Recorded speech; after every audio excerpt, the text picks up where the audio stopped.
our episode, because that's how our Zoom peeps get their recorded episodes later. You can too. Sign up to join us on Zoom and you'll get recorded episodes after everyone.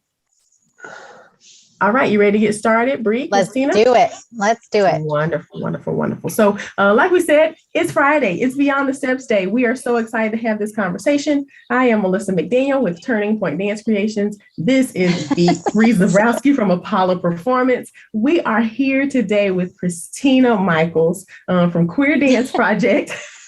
So bad. Queer Dance Project, to talk about what are the challenges facing transgender dance artists navigating a gender binary culture.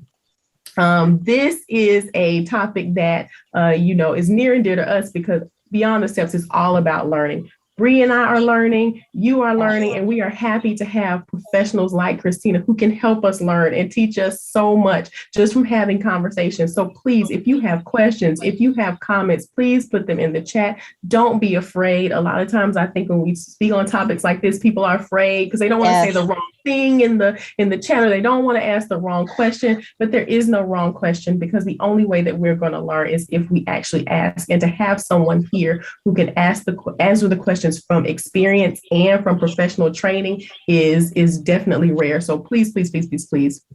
There's so many more youth and adults in our space that are being called to be themselves and live their truth. For some of them, that means boldly sharing with the world that they are transgender.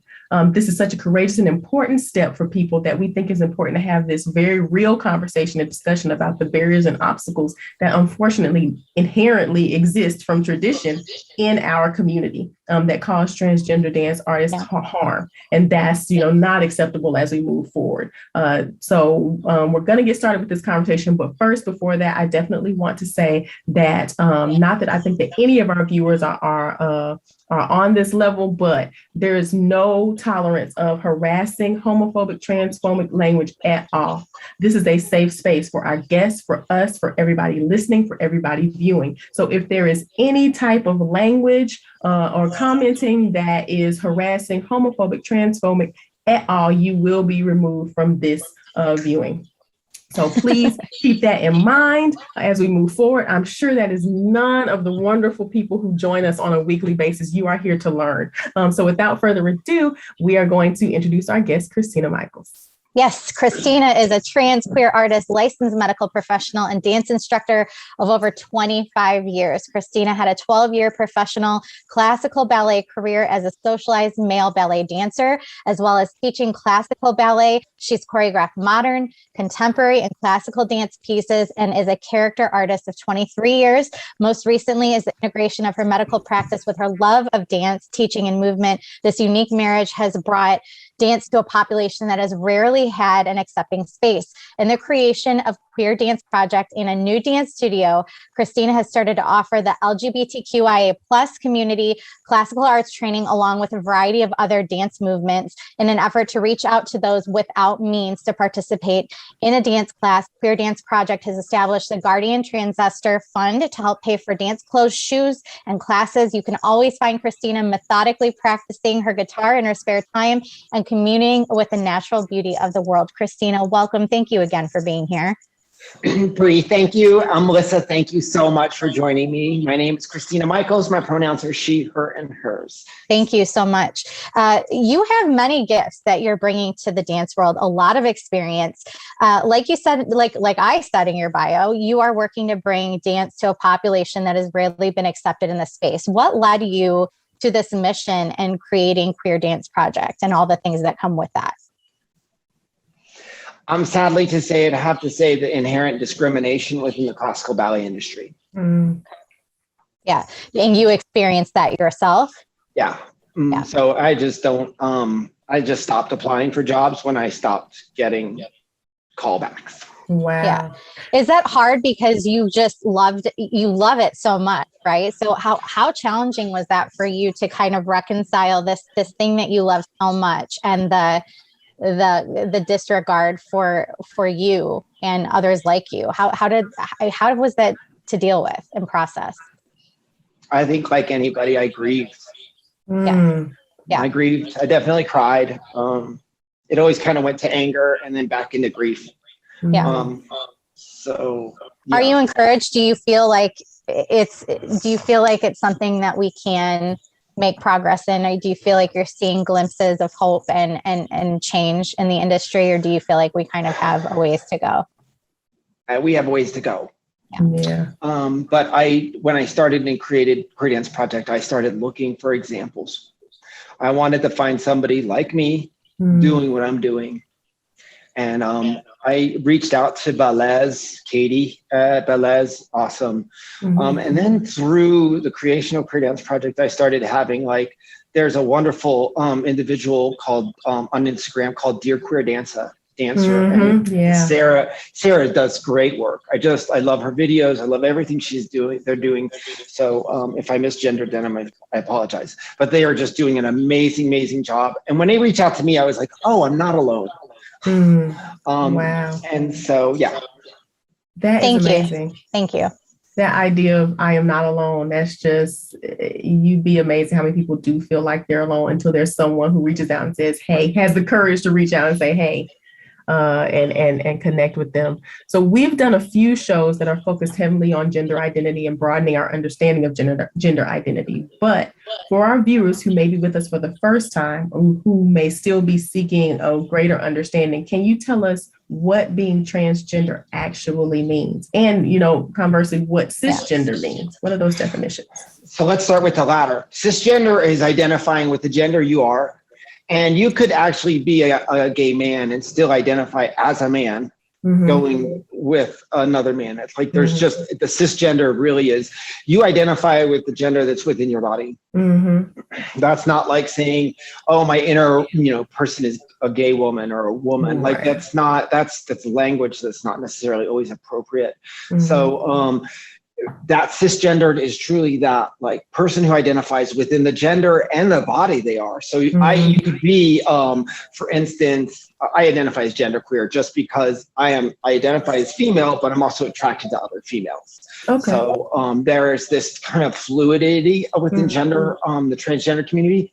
The trans community, that's a huge umbrella. That's an enormous umbrella. There's not just 1 0 and a one over here. There's all those numbers in between. So you're going to have folks that are genderqueer, gender fluid, that are actually just questioning. And at any age, this is not something that you're happening at 13. No, this is at every age aspect, and it should be accepted at that point. Because often the trans community gets kind of put into a box of what gender is supposed to be. And then eventually we either explode or we continue down a dark hole. Right. Christina, I'm going off on a tangent already. See, we're in question 1.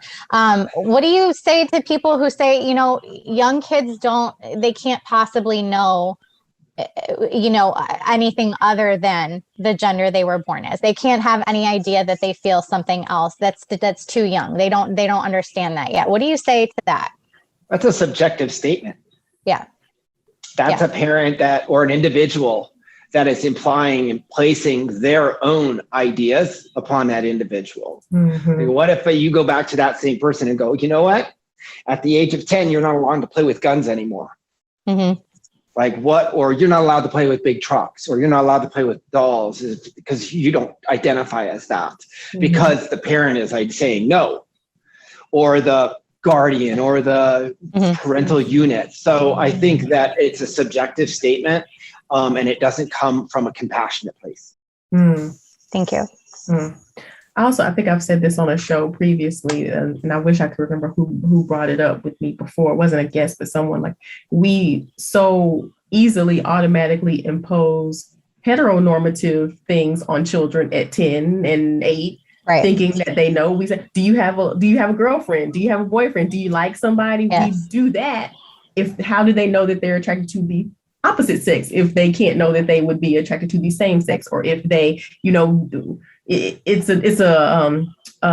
hypocritical to say that they don't know at all at that age. They definitely know. We all know that dance culture is heavily built on customs and traditions, some of which are very, very harmful. We have definitely determined on the show, just because I've always done it that way does not mean that we need to continue to do it that way. But those traditions, they promote 2 gender identities, male and female. Tell us a little bit about growing up as a young dancer And did you feel discomfort with how the dance space operated, or were you much older when you began to see some of the things that you fight against now? Interesting. That's a great question. So I started dancing at the age of 10. I socialized like Brie read in that bio, which seems like so long. I should really shorten that bio up.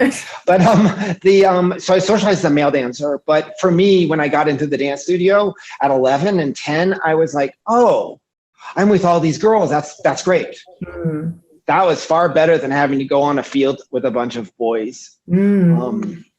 And so I actually felt more at home as a young dancer in the dance studio. I even, like many young dancers, my grades suffered because I'd rather put my effort to dance. Right.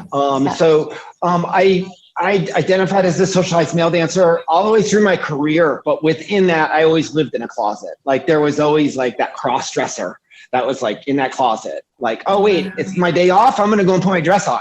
Oh, I can wear my towel up around my top. Great. Like allowed to do that, finding that space to allow to do that.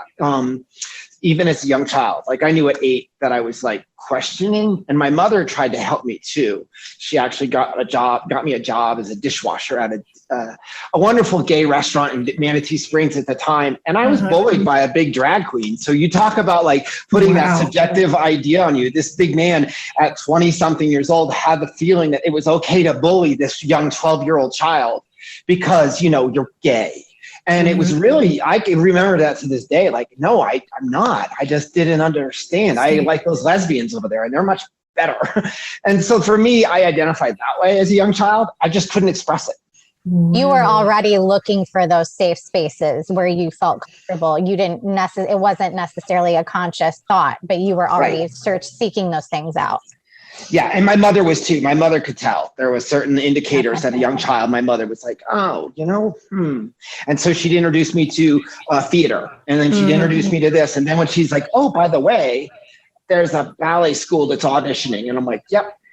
I had a full arm cast on my right arm and I went in there and took class. Wow. So your mom was very supportive of your journey and your awareness of all of this. And so what do you do as a child when you don't have that supportive environment? You don't have that support system behind you.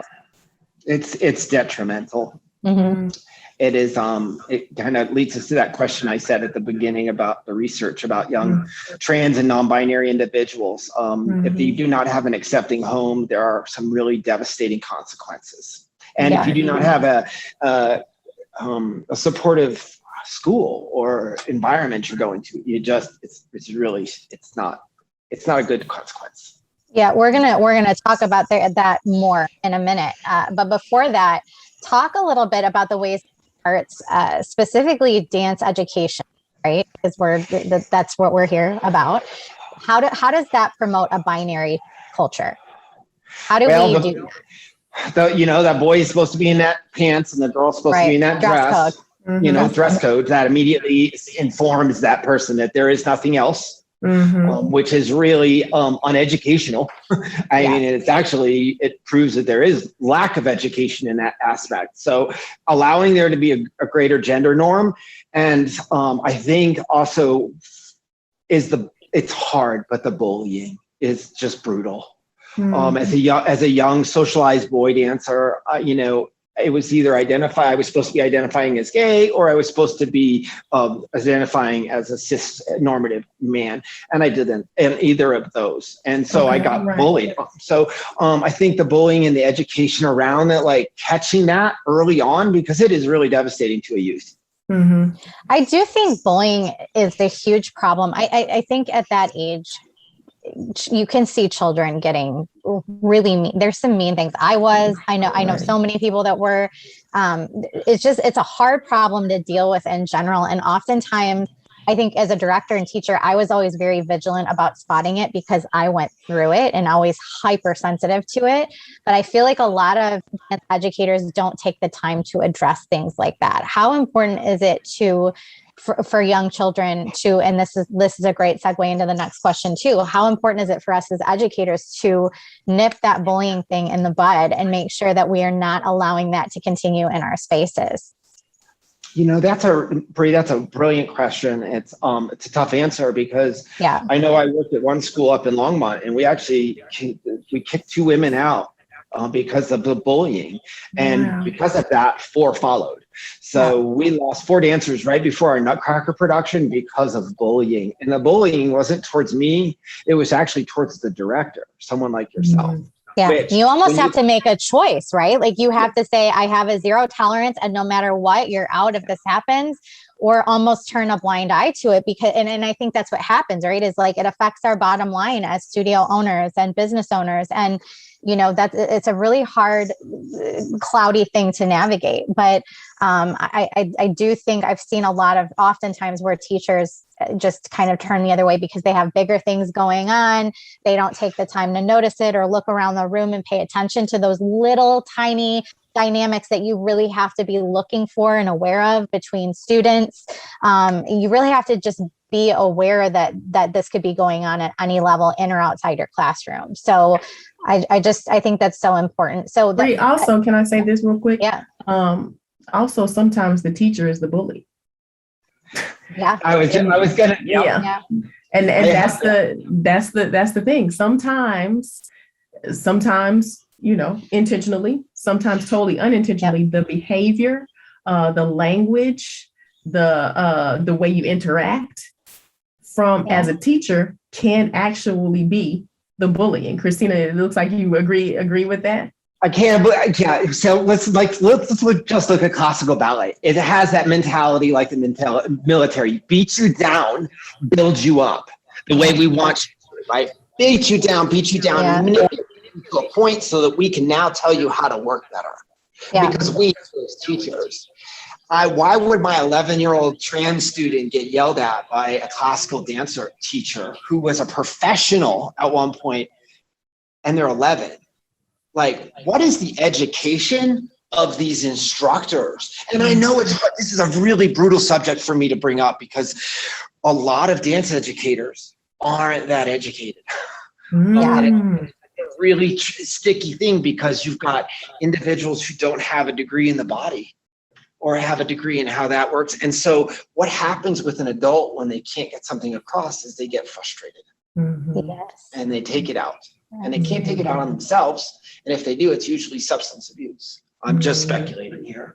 But I think that if they can't, they'll take it out on their student. Yeah. And so we know dance educators love what they do. We know they love their students.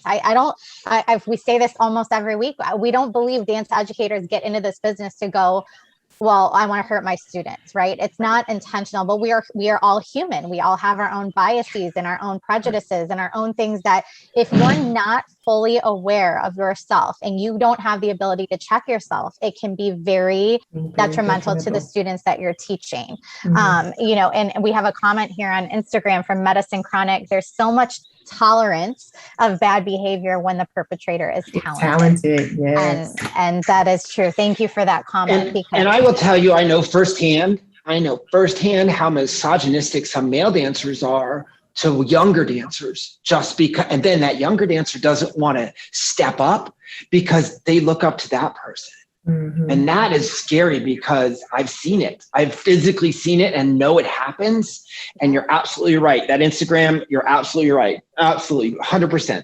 Yes. Thank you for that comment. And with that, I want to lead into, you mentioned, we talked about the bullying. You mentioned in the previous comment, you said something about suicide being a big issue.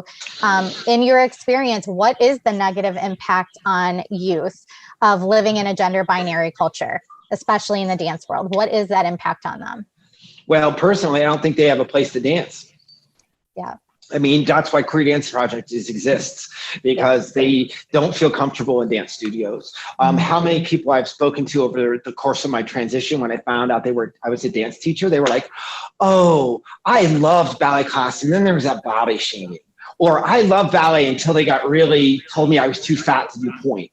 And it's just so much body shaming in the classical ballet industry that it's just, you're just literally kicking kids to the side. And this is something I thought about this morning, knowing I was going to be here. You know how these dance schools, they tell you, oh, you know, you're replaceable, you're replaceable. I disagree. I think you are a flawless dancer. And that's why you're on stage, you know, and you get so many people like, oh, there's 20 people behind you to take your place. No, there's only one you. Well, it's so interesting because I think that mentality and that thought process feeds so many of the problems that we see with the dance industry, the ability of ourselves to push through pain. And we don't take care of our bodies the way that we should because we're afraid we're going to lose our spot. We're afraid we're going to be removed or somebody's going to come and take it while we rehab, right?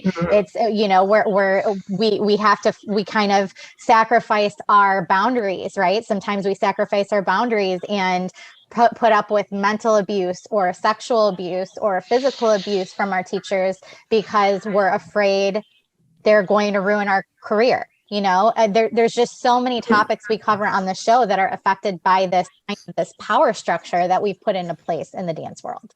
Agreed. Yeah, so, you know, we are getting into some detailed discussion about how we can support transgender dance artists in the space. But before we get to that, I want to make sure our educators of viewing are clear on the difference between being tolerant, inclusive, and affirming, because these terms are often used interchangeably, but have very different impact on how transgender people experience a studio culture, a school, a team culture. Can you talk a little bit about those words, being tolerant, being inclusive, being affirming? That is tough, you know, because there's a lot of conversation there, Bree. There's a lot. That's a lot. That's a big thing to eat. We only have an hour. Yeah. Okay, so I know. Let's just talk about embracing diversity first, and then go down those other ones. So, embracing diversity. Listen, I know I'm a very I'm an enigma. I'm a trans woman with a classical ballet training with 25 years of teaching and a medical degree. So I know I'm an enigma, but reaching out to the trans community, first thing I did when I opened my studio is I called up all my gay dance friends and said, do you teach? What do you teach? And it was either a teaching this, I've got an Afrofusion in 3 weeks that's teaching. I've got salsa on one coming in here. So it's just including everyone.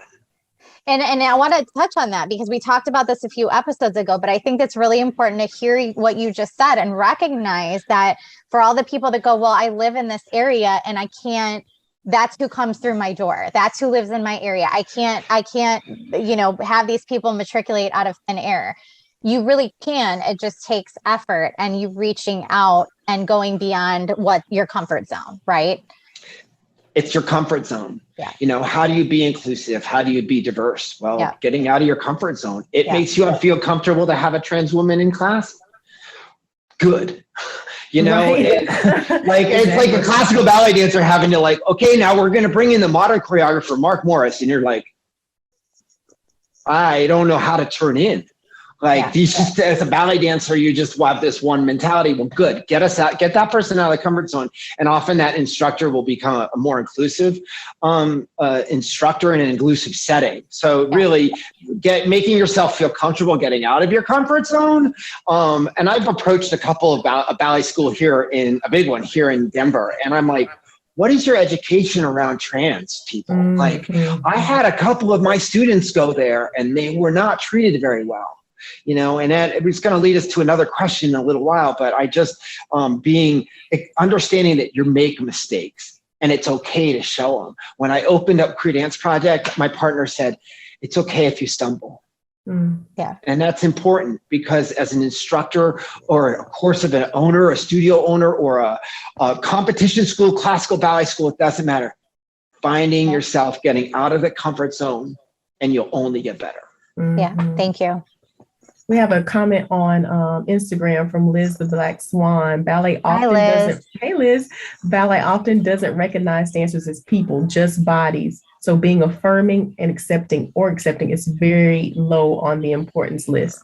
Just matters how you appear on stage, which is true. It's kind of like a product. It's a product that they are producing. You don't think about a product. You think about how much it's worth to you or what it can bring to you. You think about the overall big picture instead of the person. Right. Yeah. Like think of that. I remember one of the best things I heard one of my artistic directors say was how many butts in seats. Mm-hmm. Yeah. Yeah. How many people, how many did we sell that 3,000, 4,000 seat theater? No, we're 40% full. We're at 80% full. That's a great number. You know, butts and seats. They're bigger pictures. Right. Can we talk a little bit about, and I know that a big thing is, it's still in this question, being inclusive versus being affirming. Is there a clear difference in that? What does it mean to affirm a trans person in a space versus just be tolerant of them? Tolerant is a word that's like, that's an icky. It's a kind of an icky, sticky word. So let's say, how do you mean inclusive? You're going to welcome them in here. Like, so for instance, I interview all my teachers, and what the first thing I do is on the third question down, I'm like, do my trans mask students have to wear a binder? So a binder is something that flattens AFAB, assigned female at birth, chest. So they look more masculine. So, and they have that structure of a male body, right? So affirming that and telling them, listen, don't wear that binder. You know, and then my Polynesian class, and this is going to become a sticky subject if I say it, but you know, those trans girls, you have to tuck. You know, that's a pretty uncomfortable position to put a lot of us in. And we're going to be dancing for an hour. So let's take this and put it on the table right away. And I have my teachers have a preset. I'm like, the answer is no.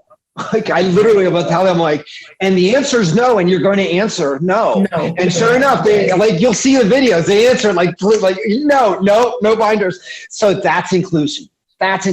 Tolerance is, so I have a student who came in trans male and didn't wear a binder, but there's no mirrors here, right? So if I had a mirror here, you'd have a teacher that says, okay, I want you to go look in the mirror. That's an intolerant setting, because now that person has to look at themselves and see a form, a physical structure, their chest, for instance, in a mirror. That's intolerant. And to me, that's a little intolerance. One of the biggest compliments I get is there's no mirrors in my studio. None. Zero. And if they are, there's one in the bathroom and there's one around the corner to fix your hair. Because I don't need it. I don't need body shaming. I don't need people to feel like they are intimidated by that ballet studio, because half of that intimidation is intolerance. Interesting. That's an interesting thought. I didn't think about that. That's interesting. Yeah, absolutely. So I think we've kind of touched on a few of some of the most prevalent challenges that transgender dancers face as they move through the dance education world, choreography space, convention space, performing industry. Can you think of any challenges, just like what you just spoke about binding?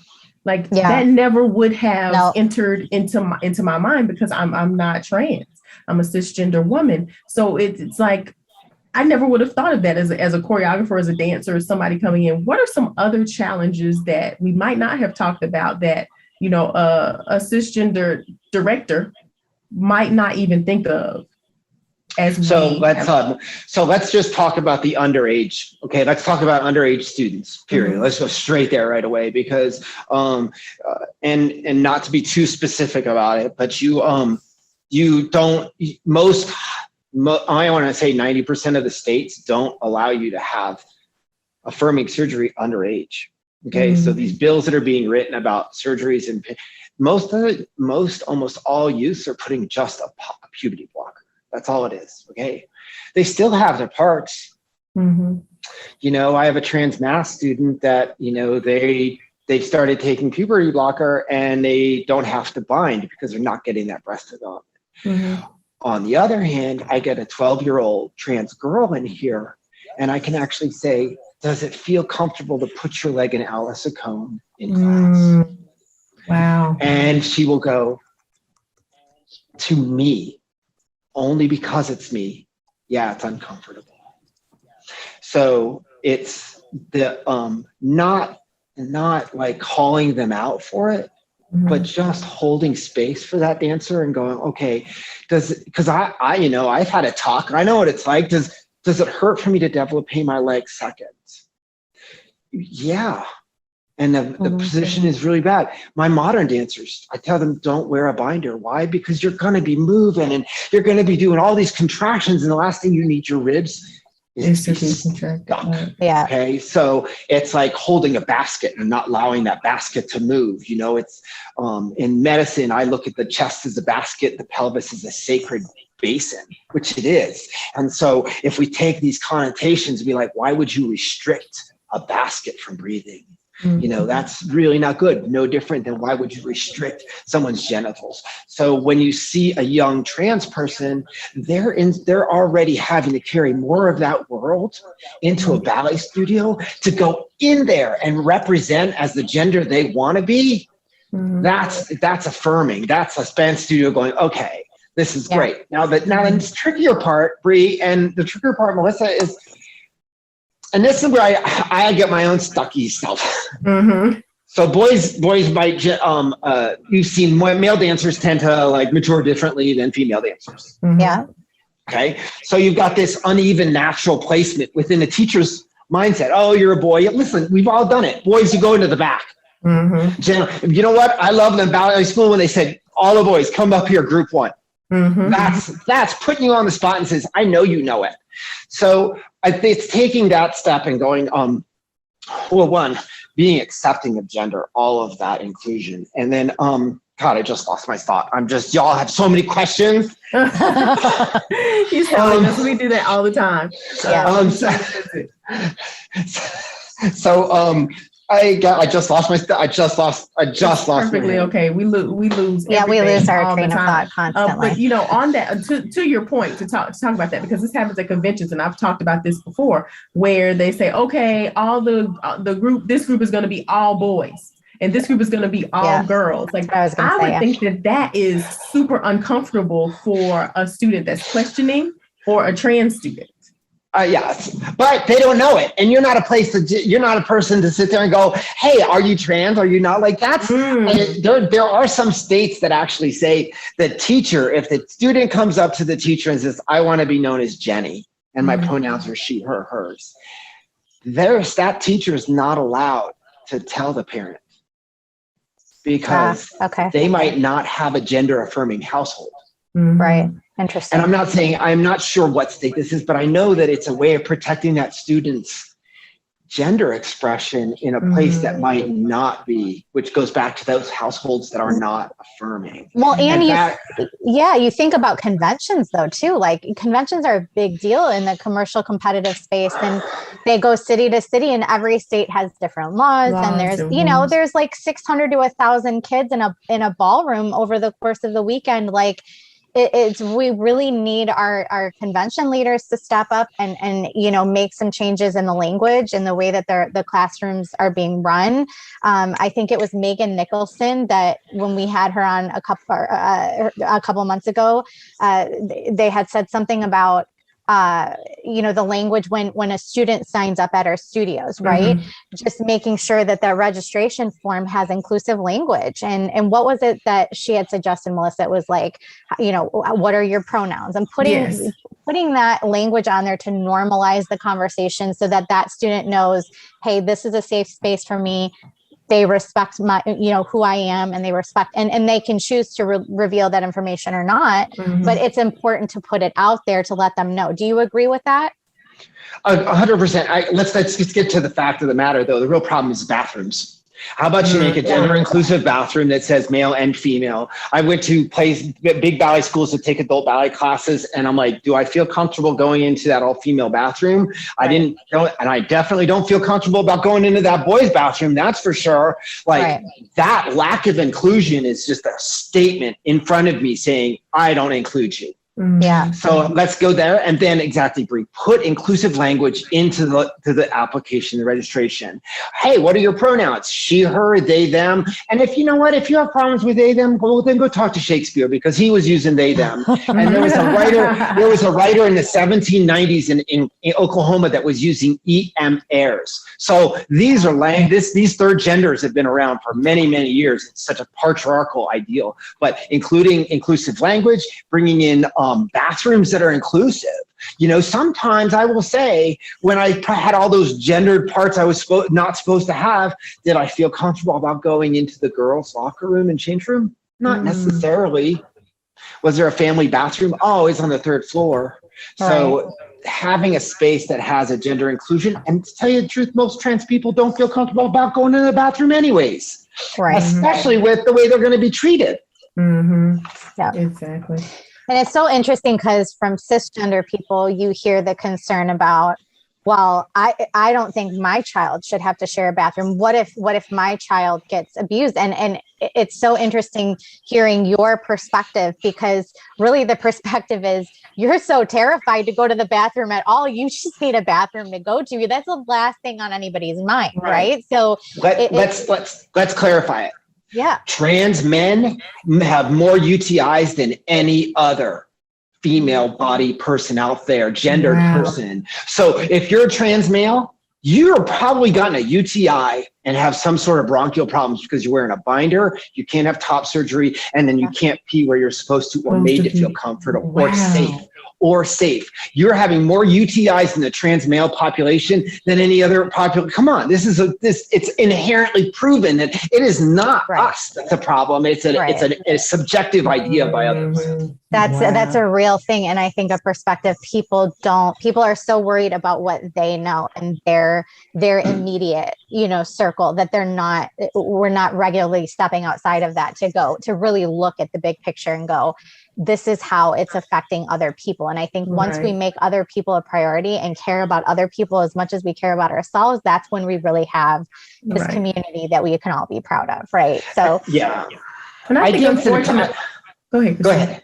I think unfortunately, a lot of the discomfort or pushback around bathrooms and who goes to what bathroom is that there's this horrible biases that people have grown up with, that for somehow people who are trans or somehow people who are gay or lesbian are automatically like there's a predatory nature to them, that they go in the bathroom with someone who is of the same sex, they will. And it's like that is about the absolute worst judgment and assumption that just because someone is trans, that there is a sexual predatory nature to their personality. But that's a real thing that happens. People believe that. Yes, people do believe that. Pedophilia is a disease. It is not a choice that people make just because it's not limited to one gender. And it's not limited to one gender. So I definitely want to highlight that and move past that. And it actually correlates with a bit of racism too. So let's just put those, yes, there is. With those two together. And then I think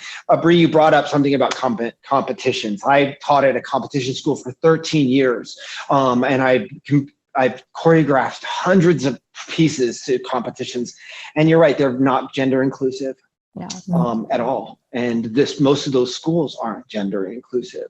If you even think about the awards, the way the awards are presented, male and female, Dance, Mr. Dance, Mr. and Miss and Mrs. or whatever, or Miss, whatever they call it. But there's, even the way that language is sort of is not inclusive at all. Yeah. Well, there's inherent misogyny, so let's just chalk that up. That's another episode. Right. Exactly. That is another episode. We need to find an episode around that. Real quick, before we move on, I definitely want to talk about something that comes up a lot: costuming. Christina, costuming. What are some of the ways that you think that we can do better in this costuming space? Well, I always put all my dancers in unitards, so everybody got stuck in a unitard. I'm like, you know what, you're getting in a unitard. And then I had one time they were all in big orange jumpsuits. This is before I even came out. A lot of my pieces were neutral in what they wear. And there was one point, this wonderful dancer named Kevin, I worked with in Chesterfield, Virginia. I asked him he was doing a modern solo. And I said, I did this wonderful ballet by Chris Burnside, or I saw it years ago in Richmond. And it was called Runaway Horses, and everybody was in skirts. Long skirts. And I said, Kevin, I'm going to put you in a skirt, but you get to be topless or you get to wear a tank top. Whatever you choose. And I gave him that choice. But I said, but you kind of have to wear this long skirt. And he rocked it. But he also, I think, tore it up and threw it away at the end too, because he didn't identify with that. So once again, those costumes would lead to gender. Okay, all the girls, we're going to put them in yellow, tutus. And then the boy, we're going to put in a vest and tights. I mean, if you know I don't know. It's a big question. It is really a hard question because all the costumes, one, I hated ordering them. But two, like ordering 40 costumes for one class. It's hard to do. I'm telling you, parents, students out there, it is hard. But it's also just very gendered. Like, okay, you've got these white tutus and then you have these white tights. Like, just look at what the boy options in those catalogs are. Look at the back. The boy has about this much and the girls get this much. 100%. And that's right there is a bit of sex. And the boy costumes are the ones they have for the boy costumes are, the shiny sequin vest. Jazz hands. They're questionable sometimes. Yeah. It comes down from the top. It really does. It comes down from, I think my Instagram went asleep. It comes down from the top, from big organizations like big ballet companies to be more inclusive. It comes down to holding costumers and accountable, holding dance studios accountable. But there's no one really holding people accountable. How do we build? Because I've heard you say this a lot during this conversation. It's about education, right? And dance is hard anyway. We say this a lot where, there is no regulation. There's no governing body. There's no institution where you get certified to become a dance educator. This is born purely from passion in most cases, which is wonderful, right? Yeah. But at the same time, there is not a lot of education. And so people are repeating the things that they were taught, even though there may be better information that we know now that is kind of shown that past information to be harmful. We know better ways to do it, get better results, harm people less, all of that good stuff. But there is not a lot of education. I can tell you, in putting together the STEPS course that we curated on Apolla's side, there's not a lot of education on trans youth, trans dancers. There's not a lot of research being done or that's been done that is easily accessible. And so how do we kind of build this education and information about all of these figures and the reality of the situation? How do we build that into our dance cultures if it's not easily available? I mean, it's a great question. It's like, it really is. It's a difficult question because there's so much work needs to be done, and a lot of it has to happen on a how do I put it? It has to be put on the owners, the teachers, the directors, those individuals, because those individuals that. Hey, Chrissy, will you shake up your Instagram so we can see you? I want. Yeah, I'm trying. My phone is overheating. Okay. My phone just told me, said, you are overheating, Chrissy. And I'm like, oh, snap. Here we go. Okay. I'm back in there. I think I am joined. There you go. Okay. You're coming back. Sorry, my phone literally shut down because it was overheating. No, I just want our friends to hear you. There we go. Possible. There we go. Okay. So, sorry, I cut out like that. Okay. It comes down to the people from above need to have the responsibility. The individuals from the top down need to accept that they might be wrong. And then, don't ask gender questions. Don't ask me about what I've got done down there. Don't ask me about anything. Don't ask about top surgery. Don't ask any of those questions because they're inappropriate. I don't get to ask a woman about her hysterectomy. I don't get to ask a student if they've gotten, I am a medical practitioner. So I can actually say, I can ask those questions and be like, hey, is that foot hurt? Is this injured? Education, you're right. There's no certification for a school. That's funny you say that, because when I opened this, I went, it's funny, I have to get all these medical licenses and take all these boards to practice acupuncture, but I can open a dance school like that. Nothing. So really, brilliantly said there, because there really is nothing there. One, as a teacher, what I like to do is I love to I like to talk muscles. I tell them, hold your pinky out. Look at this. This is the size of your rotator. You force your turnout, you force your knees, you tear ligaments, you've got all these other issues. But I know that because I've had 3 surgeries. I danced professionally for 12 years. I know the consequences of poor turnout, poor technique. So really what it comes down to, which I got off topic just there, But it comes down from the top. It comes down from directors like you and I, and realizing we're wrong, and not getting your information from, I love RuPaul, but not from RuPaul. Get it from like centers of like that are transgender centers, because RuPaul doesn't necessarily, he said some really derogatory things towards about trans people, and it hurts us when you're like, it doesn't cost $30,000 to make us a woman. It takes a lot more of pain and aggravation and alcoholism and substance abuse. No, to get outside of that. But education comes from probably people like you and I, Bree and Melissa, just stepping forward and going, let's educate, let's inform. That's important to me. And at least starting to have the conversation. That conversation, yeah. And or bring me in and let's have a conversation. Like bring me in, let's talk about it, because I've got some youth that are being mistreated in these ballet schools, and it's pretty brutal. Like I've got directors that are professional ballet dancers yelling at an 11-year-old, professional ballet dancers at some other ballet company here in Denver that yells at their students. That's an uneducated teacher. Yeah. Right. Chrissy, we lost you in the view of Zoom. There we go. We got the top of your head. There we go. Now we're back on. We need everybody to see that beautiful face on Instagram and on Facebook. So hashtag Crew Dance Project. So on Beyond the Steps, Chrissy, we love homework. I know we all hated homework in school, but we love homework here. This show is all about education and having people actually take these steps beyond the steps, not just listen, not just talk, not just hear, but to actually take steps. So what is one action that you want our listeners, everybody who's viewing here on Facebook and Instagram and in Zoom, to take between now and next week, so in the next 7 days, to make progress in supporting our transgender dance artists? One good thing they can do in the next 7 days. Wow. Well, research that there's a big difference between a gender identity and sexual identity. Yes. Those are two big things that need to be addressed. Is that there's a confusion with one of the first questions you had about expression, and knowing that there's a sexual expression and a gender expression, and that there's a number of numbers between them. We're not just we're not a 0 and a 1. We're 2 through 9, and we're just got a variety of that. And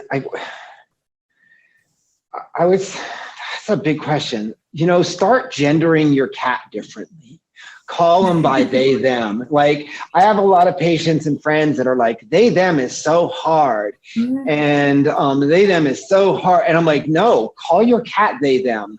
Call your cat. He just change the gender because it makes you think a little bit more expansive of it, and then research it. Do some research. I have a question. I have a question. Forgive the ignorance, but is they, them, if you're not sure of somebody's gender and you don't want to misgender, is they, them a better way to speak about them until you know for sure? Or is that offensive?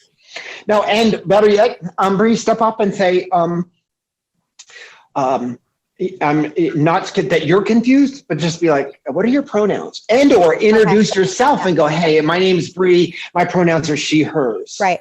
Okay. And Melissa, what my pronouns are, she, hers, yours are, oh, they, them. Great. And you know what? Once you stumble, here it is. Here's that lesson. When you stumble, correct yourself and move on. Don't make a big deal of it. So many people are like, oh my God, it's so hard for me. It's so difficult for me to do. Oh, shoot, this is so hard. Well, you know what? Think about how hard it is for some of us. Yeah. Like all of us. Like in a community that wants to kill us. Like that's one of my biggest fears about my studio is I have domestic hate groups that want to kill me and want to make sure that my students get killed. So this is a huge weight on my shoulders as a studio owner. And it's a weight that I bear, but I also have 3 forms of insurance and video cameras everywhere. Like these are things that we have to take care of and realize that we're in more harm than you realize. Right. So correct yourself, apologize, and move on, or Yep. Apologize, correct yourself, and move on. Or hey, I'm sorry. I said I misgendered you as they, them, and I've had somebody say I was referring to them as they, and they said, listen, we both identify as female. I'm like, great, you've got it, ladies. Right. And We got a big shout out to Christina on Instagram. From Andre. Yeah, from Andre. Been online classes with Christina helped me to feel good about myself and my gender transition. Way to go, Chrissy. Woo! So I am actually trying to build my virtual classes because there are so many people that are outside. Like I've got somebody in Houston, a person down in Atlanta, I've got somebody in New York, and it's just trying to get a good day. So I've moved my virtual classes to Wednesday at 4:00 so I can hit that Eastern and Midwest time zone, because there's so many of us that just are afraid to go out there. There's a beautiful woman, a shout out to a gal down in New Zealand who's a trans woman who does ballet all the time. So we're chatting and I'm making a video for her. So yeah, Andre, you're the best. Yes, great. Thank you. It's good to hear that. No, we know you're doing good work. Now we know that there's people out there who are responding and benefiting from the work that you're doing. So we have that first step, the actionable step that we can take in the next 7 days. We also always like to offer some of the tools and resources that we have. Beyond the Steps was born out of the Steps Initiative course, and that is a course that is totally free at Apolla Performance. Bree is going to drop that in the chat. There is a module on gender inequities in that course. So please, it's not everything, but it's definitely a great place to start and lay that foundation. Absolutely. There are a number of modules on everything. A lot of the topics and categories that we cover here on the show: nutrition, dance, medicine, and science, which includes psychology, racism, gender inequities, sex abuse prevention. So many modules that have been offered by professionals, and it is totally free, the best price ever, free. So there's no excuse for you to not take this step to be educated and learn more. Also, our friends at YPAD has a number of courses that you can take. We have some discounts for you. Get 25% off with Apolla 25 on the YPAD courses, and Bree is dropping that in the chat as well. So you can take advantage of that. Christina, tell us, I know you're doing virtual classes. I'm not sure if you do any type of consulting or anything. How can people get in touch with you if they want to work with you? careerdanceproject@gmail.com, and just write it to Christina. Yeah, that's it. I do virtual classes. I do consulting, building my website, building my Instagram followers, and just promoting Career Dance Project. It takes a lot, and I run 2 businesses here. So I have an acupuncture business and a dance studio, and this population is really small. So I know that something finish this out. Trans people hide. Mm-hmm. Like we hide because we're afraid. We hide because we don't want to get accepted. You know, you might see us late at night because you don't get to see us during the day because we don't trust the community. We don't trust society. So I've been served tainted food. I've been denied service in places. These are things that are common problems. I would say, write me, talk to me on Gmail at careerdanceproject.com or careerdanceproject@gmail.com. But I do consulting classes, virtual everything, because this new pandemic, it's making it virtual all of us. Yep, the virtual world is happening. Yeah, thank you. Thank you, Christina, so much for everything that you shared with us today. For all of you watching or that will watch, we hope this serves as a launching pad for us all to dig deeper. It's a great opportunity. We always say this as we're getting ready to build out a new season, come back from the last year, which been, insane for so many of us in this industry. We have a chance to do it better and do it right. And so we can't make safe, equitable dance spaces if we're not including transgender youth in that conversation. So please watch this episode, share it back.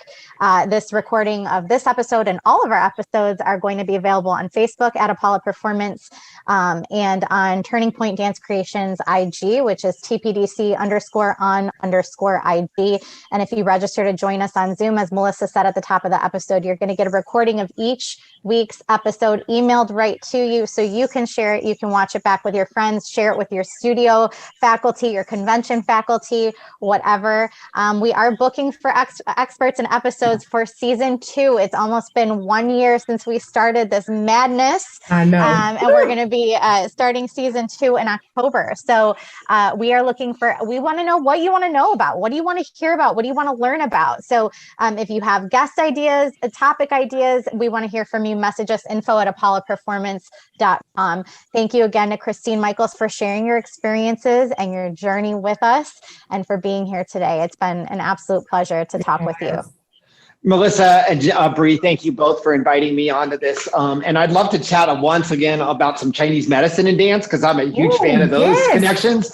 I love that. There's so much. I love to tell my dancers, like, if you're not holding your arm properly, you're not holding from your heart because your heart starts here and goes down to your finger. And so I love to talk about meridians and Chinese medicine. So anytime. That's the next show. You're coming back. Season 2, Christina Michaels. Christina Michaels is coming back.